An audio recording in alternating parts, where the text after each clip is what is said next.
Hello, everyone. Welcome to Friendly Differences. Oh, not Friendly Differences. I'm sorry. That was last Saturday. Welcome to My Turn to Talk. I am Solid Blue Sister. Today is Tuesday, May 19th, 2026. Okay. Let's talk about violence today because there's a lot that's been going on in this country, in this world, that is very, very violent. And, it's to the point where what can we do as a country, as a world, as human beings to stop this? Okay. Violence can stop or suppress immediate threats, but it cannot fundamentally conquer or eradicate the root causes of evil. While force may halt a violent actor, it often fuels a cycle of retaliation, as highlighted by figures like Martin Luther King Jr., who noted that violence multiplies the very evil it seeks to destroy. Do you believe that? Is that something that is something that still holds true today? Now, Martin Luther King said that over 60 years ago. But here we are 60 some odd years later, still dealing with violence. We are still dealing with the,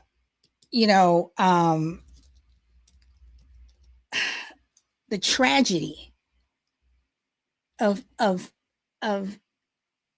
shootings, of murder, of people being beat in the streets and sometimes in their own homes. Can violence eradicate evil? Because evil produces violence. We have people who are just downright evil. We know who they are. We see them. They boast about it. They will tell you what they're going to do. We have people who have just openly killed people, masses of people.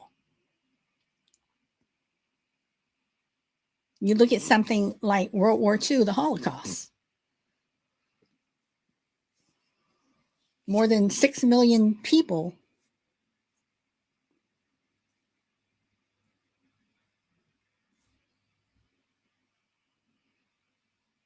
were eradicated, killed, murdered. You look at the countless wars that we have had century after century after century, decade after decade after decade, and sometimes year after year after year, just Wars that have gone on and on and on for years, and they've never stopped. Can violence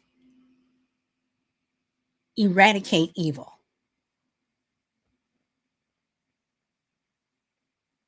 You know, you hear stories of women who um,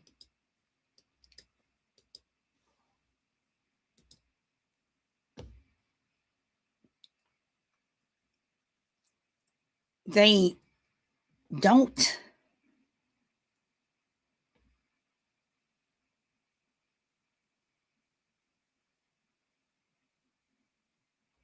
put up with their husband's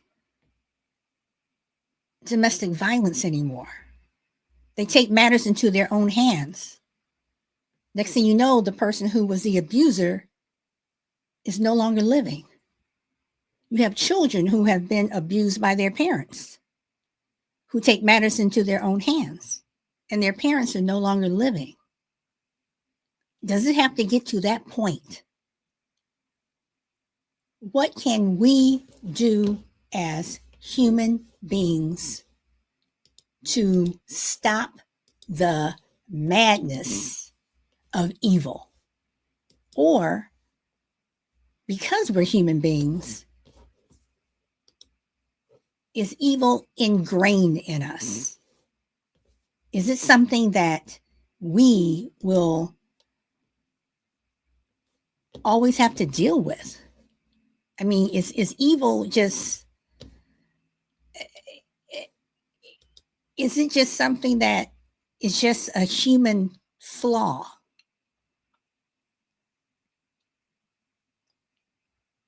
But is evil a flaw? Because that seems something very light. Oh, like, okay, you just have that flaw, you know.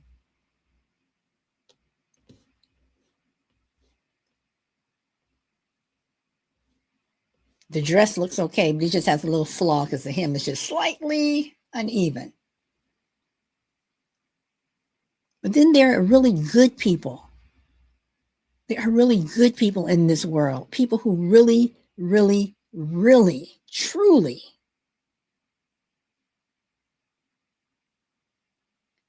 want to do good. So I come back to the question that I've always asked: are people born evil? When you hear about police officers that beat people just because, were they born evil? Or is evil a mindset?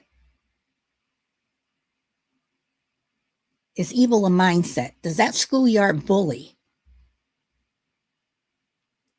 finally stop being the schoolyard bully because somebody finally stood up to that schoolyard bully and knocked the crap out of him? Because all the talking and all the school detentions and talks with, the parents didn't help. What finally helped was getting the crap knocked out of them, and they stopped.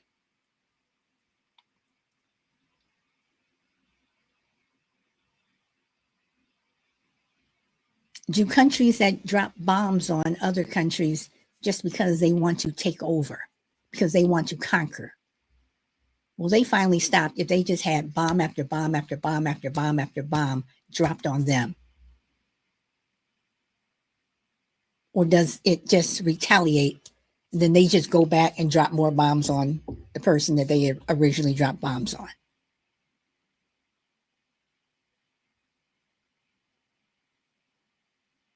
Why does America have so many shootings?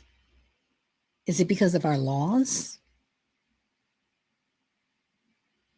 Or is it just because we just have evil people who, for whatever reason, decide that one day I'm going to go, into a school or a church or a movie theater or a mosque, whatever, to just eradicate people.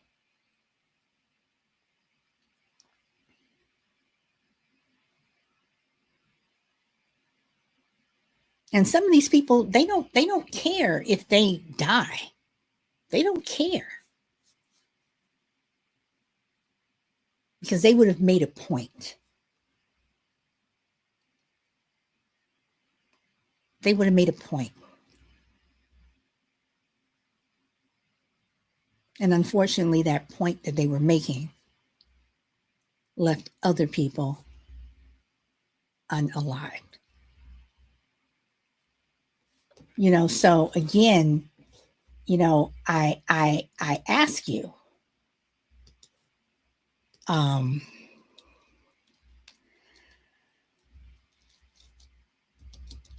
why are people evil, and will violence eradicate that evil? Is violence something that we need? Um,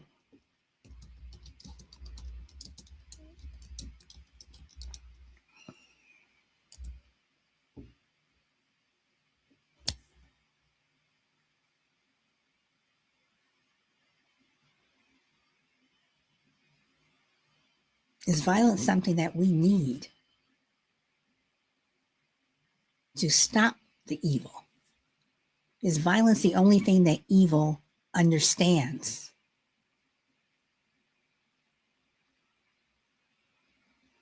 Should it be an eye for an eye? Should it be you hit me, I'm going to hit you back? Or should we say turn the other cheek, ignore them? Because I have found that when you ignore a bully, when you ignore someone who consistently hurts other people, they get emboldened because they think that they can get away with it. That if you don't say something and stand up, they will continue to do the same thing over and over and over. That schoolyard bully will continue to take your lunch. They'll continue to shove you. They will continue, to mock you and make fun of you.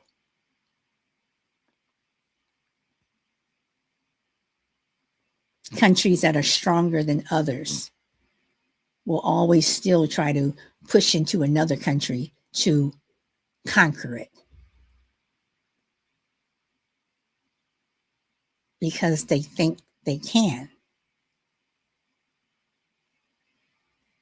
We have wars where people say, oh, this is all going to be over in a couple of months.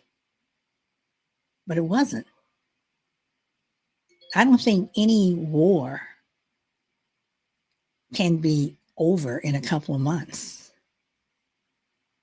because you have people who are going to fight and defend what they have. Don't assume anyone is just going to sit back and allow you to come in and conquer what they have, to take what they have without a fight.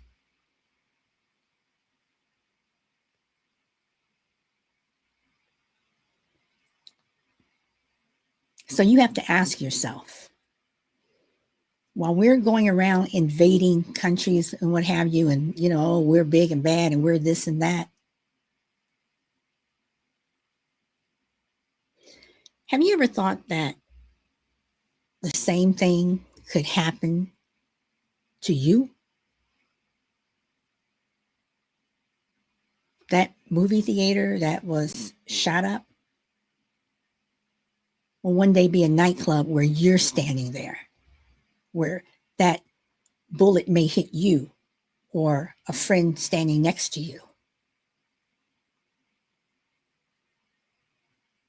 It may be that mosque. It may be that concert. It may be that classroom, that shopping center.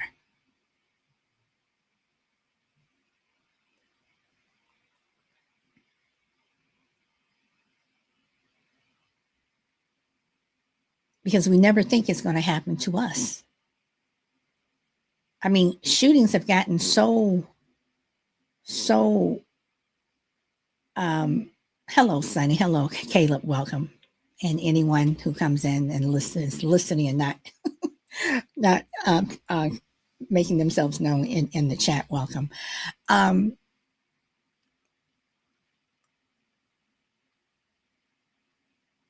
you know, shootings have just come to the point where, and I even do it. You hear about a shooting and you just kind of another shooting and you go on about your day. That's how it's become to me in America. You hear about them, you may nod your head and you move on. Or do you sit back? For some people, do you sit back and you really think about it? Because shootings in this country, excuse me, shootings in this country, in America, are an epidemic. But it's that evil that's behind it. So do we go in with guns blaring and we shoot up and we shoot the shooter? That's happened many times. But the shooters keep coming.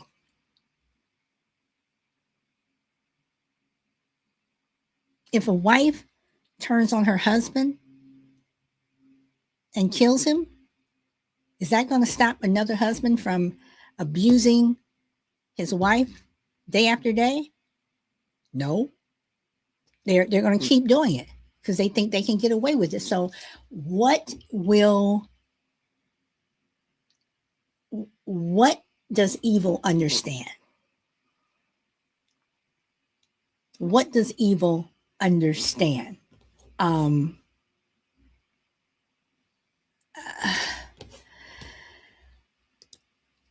because honestly,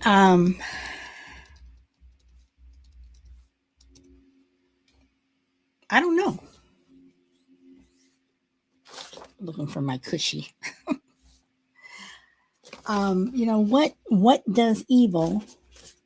What does evil understand?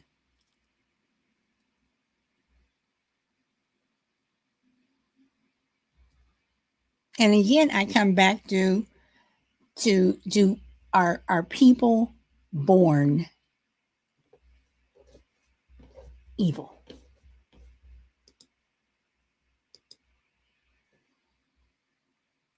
And are evil people always violent?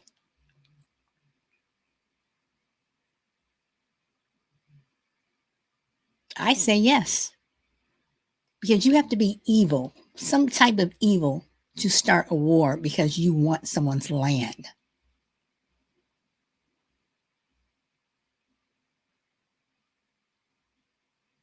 You want someone's house. You have to be evil in some way to be that schoolyard bully. Now, before people say, oh, Solid, you're wrong, you're wrong, you're wrong, you're wrong. This is what I want to ask. I know that children have things that are going on at home that makes people lash out. I understand that. But is there still some type of evil there? Is that schoolyard bully looking at that kid who is weaker? Are they eyeing them every single day in the classroom or whatever, going, yeah, I know what I'm going to do to them today? That's calculation. So is that type of calculation evil? When your neighbor next door just won't stop messing with you, they take your parking space every single day, knowing that you paid for that space, but they're going to take it anyway. They're going to park their big, massive truck or whatever, or even if it's a little Honda, they're going to park there and dare you to say something. When you do, they're just like, whatever. Or that neighbor who parks in your driveway or blocks your driveway.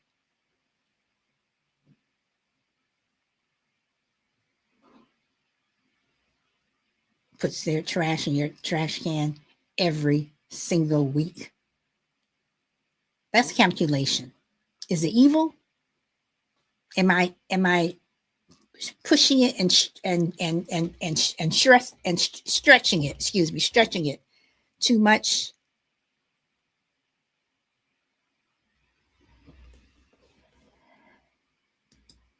To call that evil?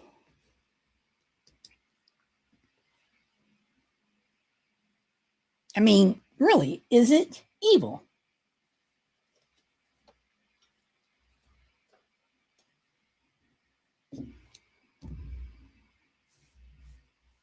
I mean, evil comes in so many colors and shapes and sizes in so many different ways.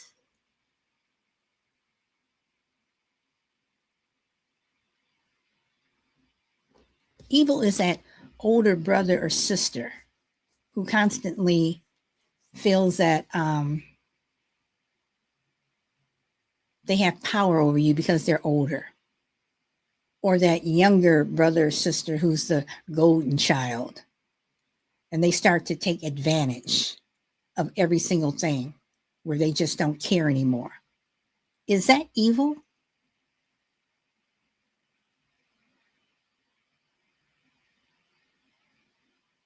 And then when people cross the line into physically touching you, physically harming you, it becomes violent. And then do you retaliate with violence? If your siblings, hit you every single day and they think it's funny, will they finally stop when you turn around and knock the crap out of them? Will they stop?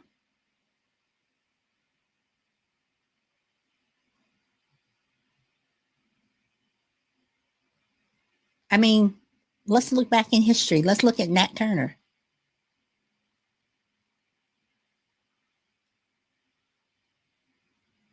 As a slave, he was sick and tired of the abuse, the torture, the humiliation. So he and his friends, fellow slaves, killed at least 29 white people, men, women, children. He was caught. He was killed. And all of a sudden white people were like, "Oh my god, every black person, every slave, we got to really watch them because they're violent." But where did the violence come from?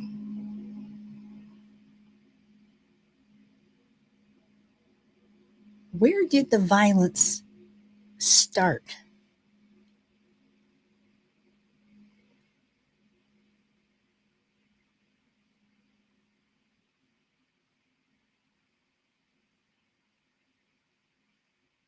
Who started this violence?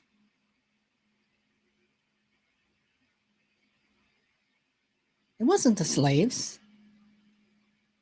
Let's look at the civil rights, the lynchings, the cross burnings.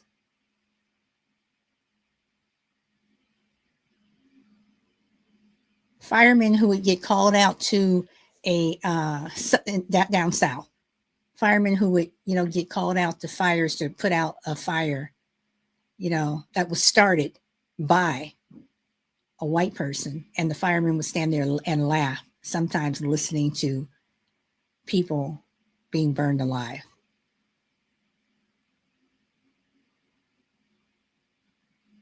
But yet we had those peaceful marches, but they had water hoses turned on them, dogs turned on them.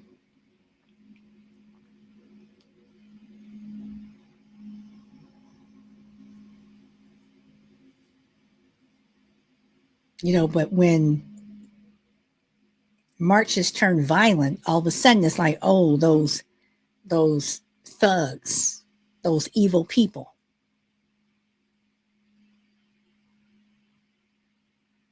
Because you're hurting them.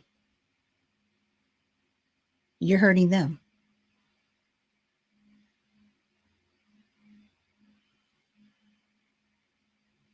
So, does violence suppress evil?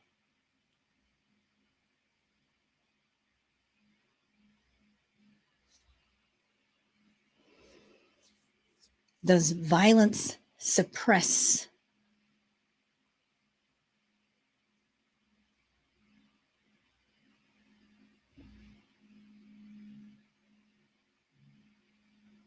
stopping people who want to commit violence against someone, something, an animal?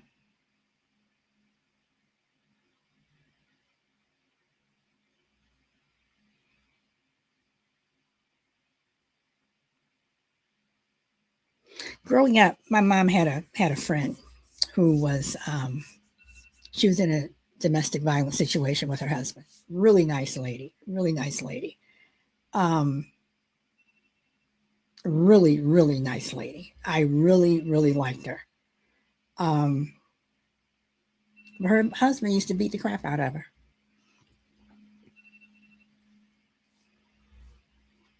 She was a teacher, and she would go to school with makeup covering the bruises that weren't under clothes. And they had two Dobermans,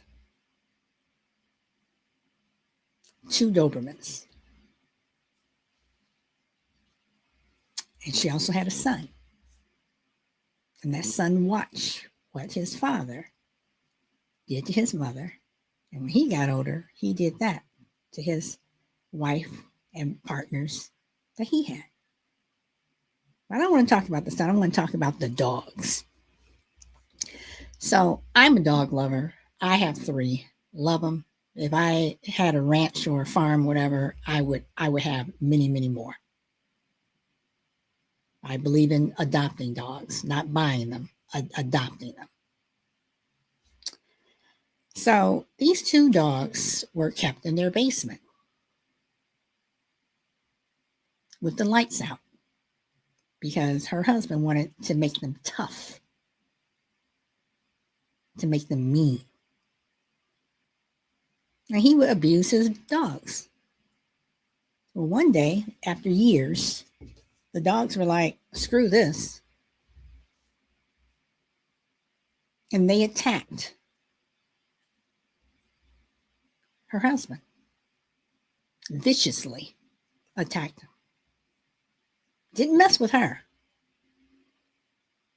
but him.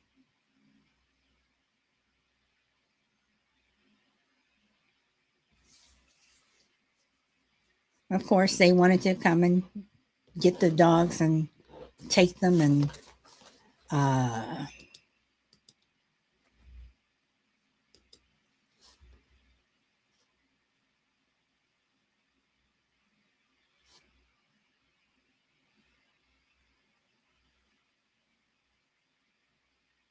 destroy them.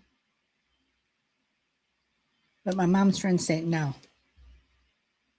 Those dogs were defending themselves.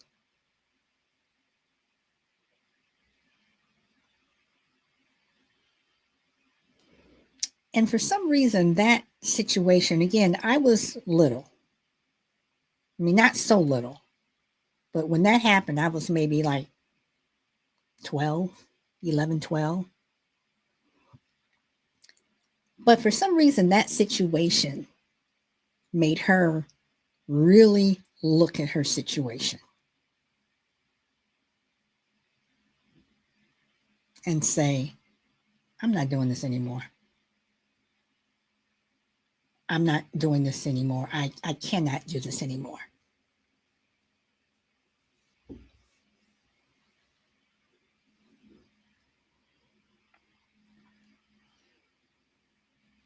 She took over the care of those dogs. Her husband never laid a hand on those dogs again. So does violence is violence a lesson for evil? Well, how much violence do you have to have? Because there's a lot of violence that is out there. I'm sorry, there's a lot of evil that is out there. There's a lot of violence that is out there. But do we suppress evil with violence? Because turning the other cheek, peaceful marches, kumbaya, that doesn't seem to work. You know,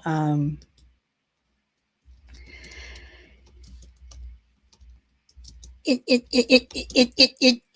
just it just doesn't seem to work because people don't care. They laugh at you. The schoolyard bully laughs when he pushes somebody into the dirt. They laugh when they're taking your lunch. They laugh when they're taking your money.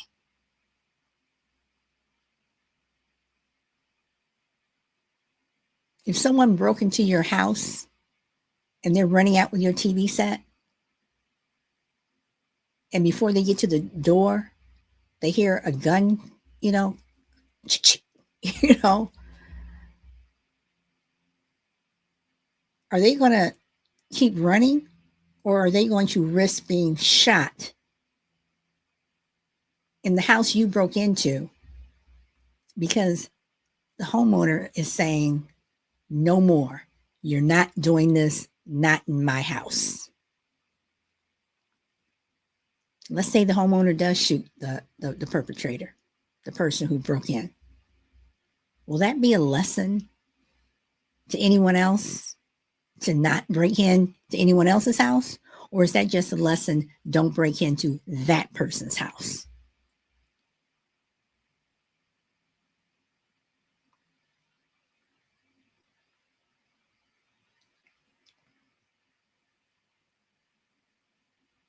What do you do? What do you do? You think you're going to break into little old, Grandma Jones who lives down the street and she's, this widow who's been living by herself for the past 20 years and you think you're just going to break into her house because she's old? But she's ready right there with a baseball bat and she swings and she makes contact with your head or she breaks a bone and you're crawling to the door, but you don't get to the door fast enough and she hits you again and hits you again. Then she calls 911. Was she in the wrong? People say, well, she didn't have to do overkill. She didn't have to hit him so much. Well, he didn't have to break into her house. That woman on the street that you tried to assault, and she turns around and assaults you.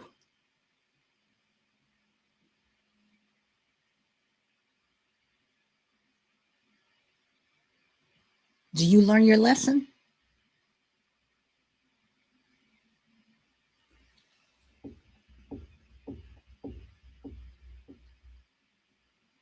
Do you learn your lesson?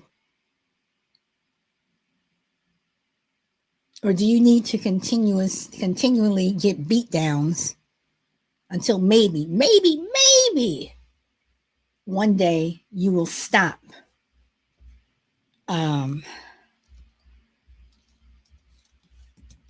maybe, just again, maybe one day you will stop.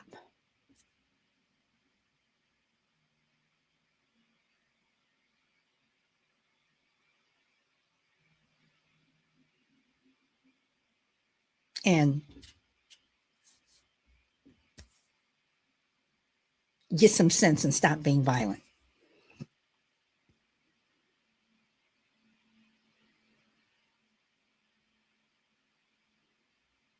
Do we all have the potential to be evil? Yes, we do. We all have the potential to be evil because we're human. But how many people really act out on the things that they say? How many people really go and, you may think that, ow, I just want to kill him. But how many people actually do it?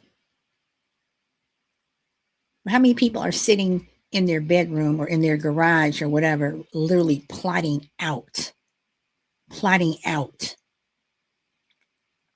to harm someone, openly saying, this is what I'm going to do to you?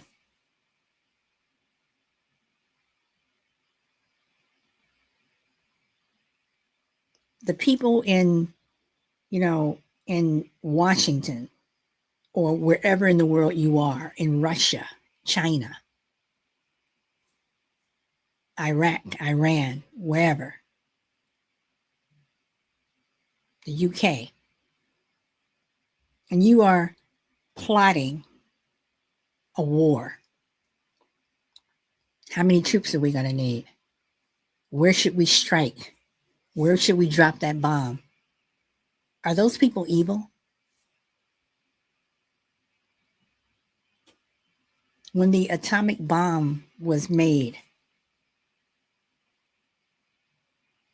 and dropped on Hiroshima or Hiroshima, however you want to pronounce it, was that pure evil?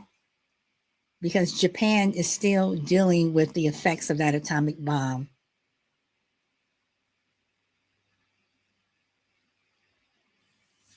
80 years later. They're still dealing with it. People who miraculously survived, their descendants are still dealing with the effects of that bomb. Was that evil? Did you have to do all that to stop a war? Did you have to go to that extent? Um,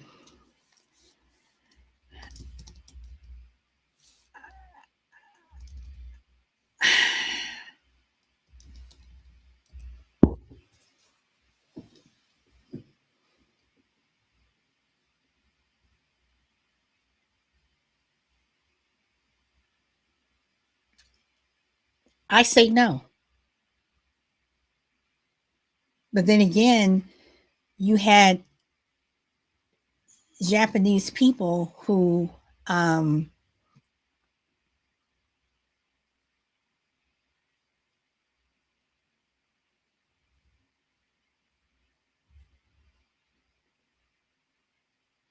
would fly their plane directly into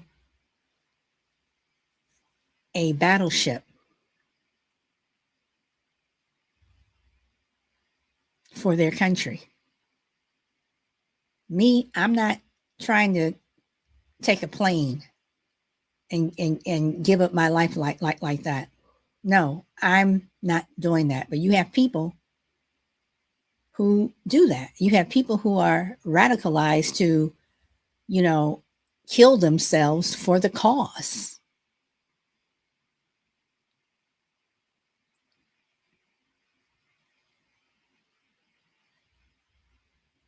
I do not think that people who fight in wars, the foot soldiers, I don't think they're evil. I think they're put into a situation that people in power put them in. Because, see, you don't see these people in power sending their sons and daughters, mothers, fathers to war. You don't see them going to war. And you come back dead, and all your family gets is a flag. And thank you for your service. I may get people, veterans who, come after me for that remark that I just made. But when you give up your life for someone else's decision, when people say, they fought in this world so that you can be free. Are we really? Because why do we keep fighting in these wars? When is this freedom going to happen? Because for a lot of people, for certain demographics, that freedom has never come. Not the way it should.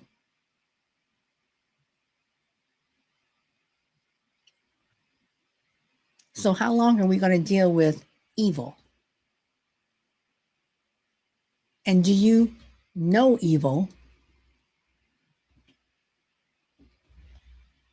when you see it? Can you look at people and say, that's an evil person?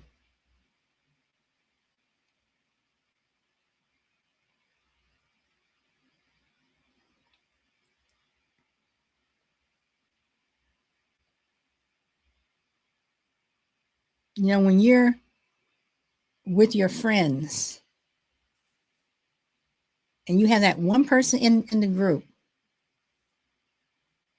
who, you know, if you guys went out to eat or something, they think it's funny to make fun of the waiter or give the waiter a hard time. Or wherever you go, you're always doing something that's just not nice.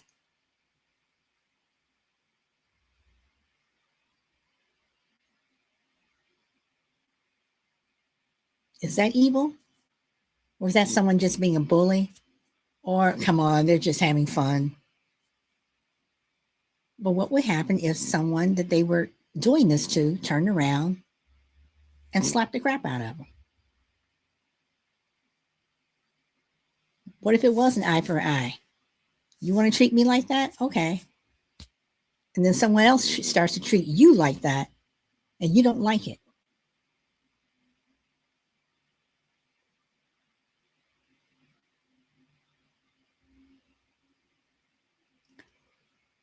Is violence something that is needed? Because some people just don't get it. They just don't understand. We are not going to behave like this. We are not going.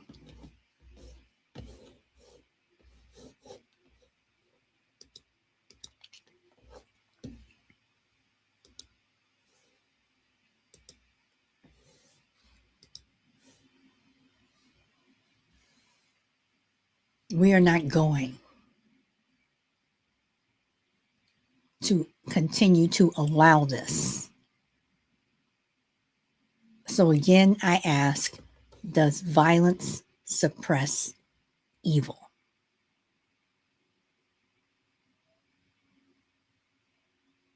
Or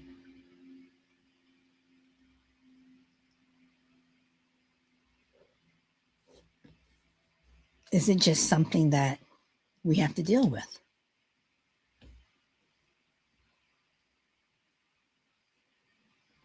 I don't know. I don't know.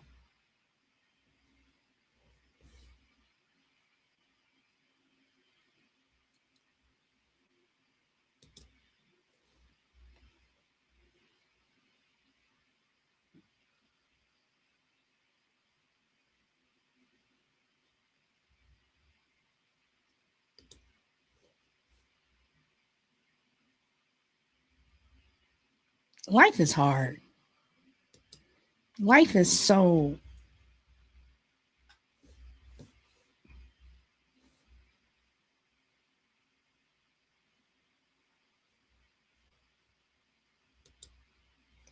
very, very hard. And have to constantly deal with people who do things to you, you know, just because it's funny, because I want power, because I want to dominate, because I want what you have.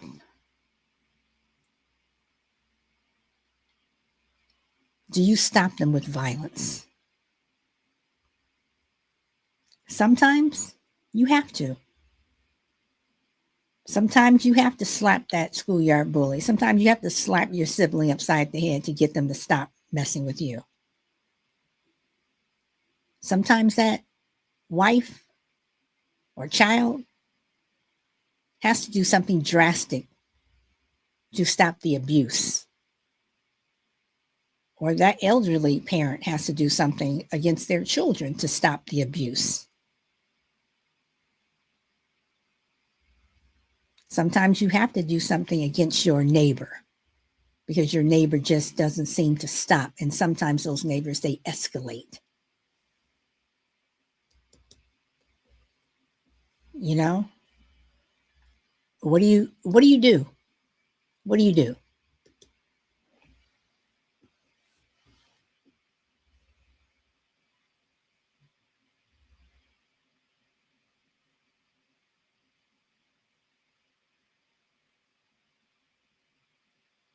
What do you do?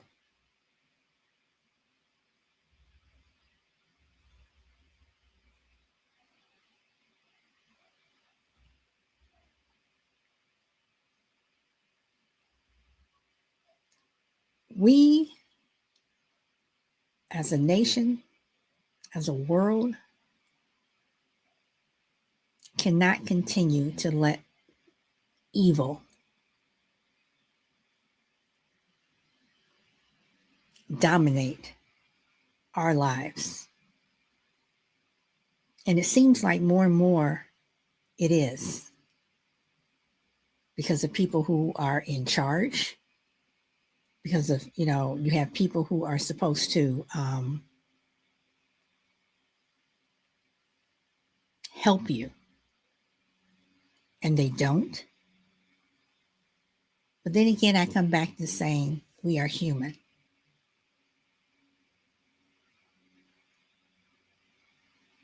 We are human. And humans have flaws.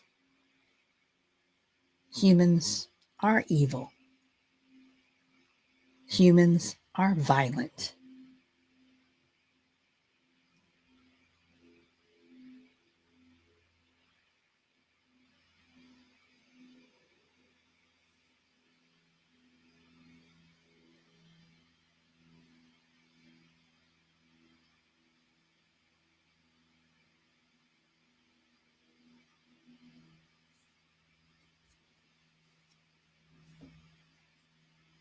What are you going to do? What are we going to do? Is violence the answer?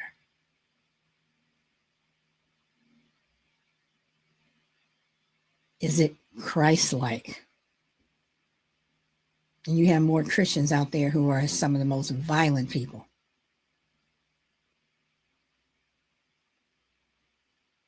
But that was another show.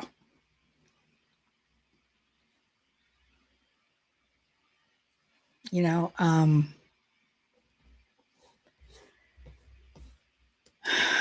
you know, we have people who use violence as a transformative approach. You know,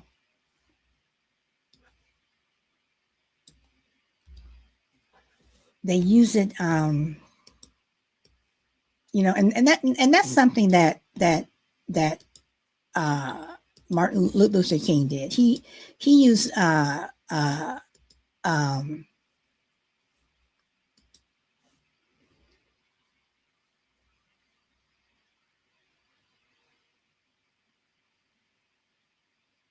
you know, they argue that um, you have the philosophies of nonviolence, and spiritual traditions that argue that, true evil is a condition of the mind and heart, like hatred and greed and ignorance, and they feel that physical force cannot kill a hateful ideology, and establish a moral truth. Instead they want to look at systemic injustice, or um, uh, conquered through compassion and justice and restorative action. But those are just laws. Those are just words. You have a lot of words out there that um, what do I want to say? you have a lot of words out there that people use, but people don't care about. You can talk about injustice and, you know, we have to uh, look look at the laws. The law says we're not supposed to do this. The law says we're not supposed to kill. Laws say that we're not supposed to murder people, but we still do it.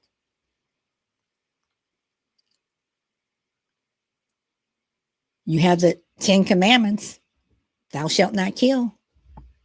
People still do it.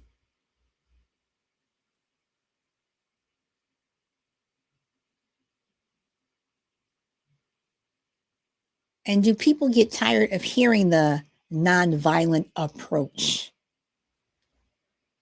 You know, is evil a condition of the mind? Is hatred and greed a condition of the mind?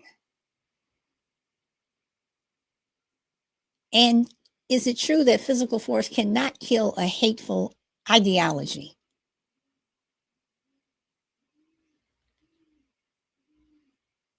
You know, and then you have the cycle of retaliation because some people feel that violence inflicts trauma and breeds resentment. You know, wanting it to defeat evil creates a new cycle of conflict. Does more violence bring on more violence? Or is it possible to stop? Why are there ceasefires in wars? Why does a war have a ceasefire?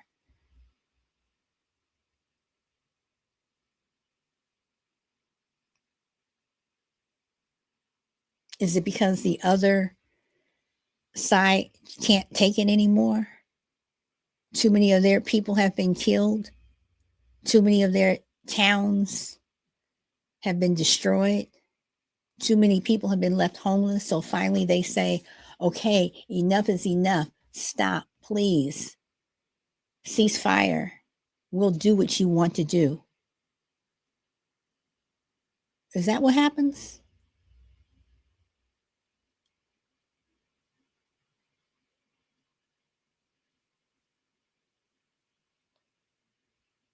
But then the person who won the ceasefire, they feel emboldened. Now we conquered them. Now we can go cross the border over here and we're going to do the same thing to them.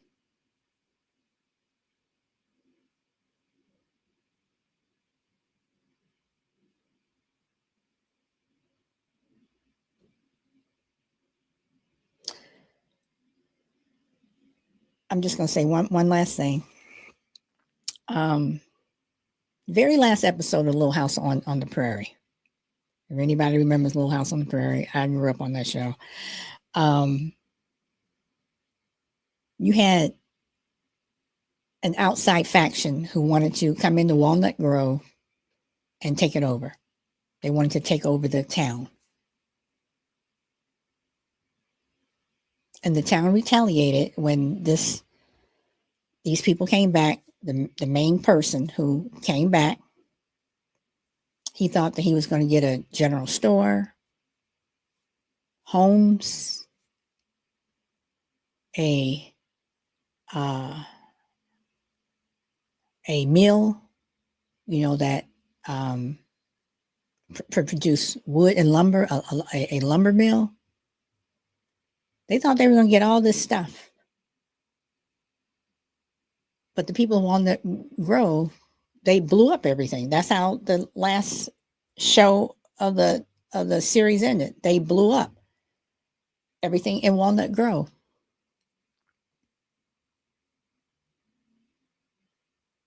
The homes, the lumber mill, the general store, everything. The only thing that was left standing was the church / schoolhouse.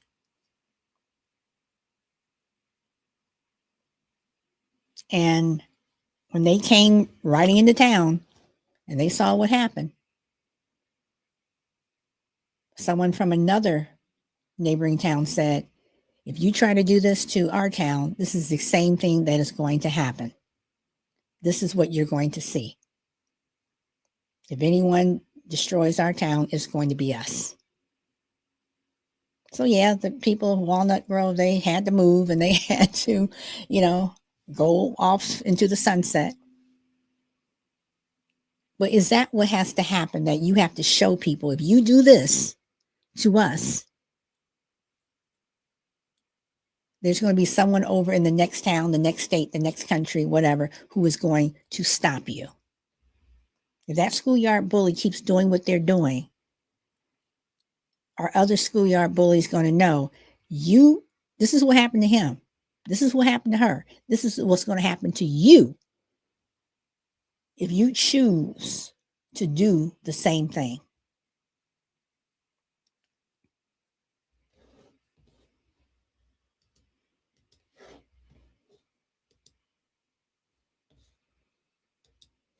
What do you do?